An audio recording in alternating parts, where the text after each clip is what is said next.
hana haraka ya kuwaokoa watu wa mataifa. Mbinguni hakuna upungufu wa roho.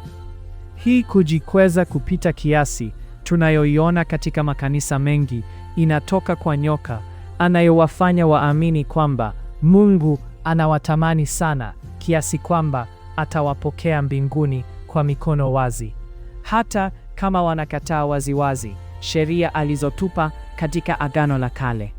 Wokovu wa watu wa mataifa uko katika kufuata sheria zile zile ambazo mitume na wanafunzi wa Yesu walifuata. Hakujakuwa na mabadiliko, wala sisi si bora wala duni kuliko wao.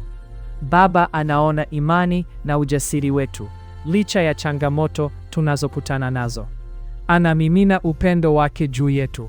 Anatufanya tuungane na Israeli na kutuongoza kwa Mwana kwa ajili ya msamaha na wokovu.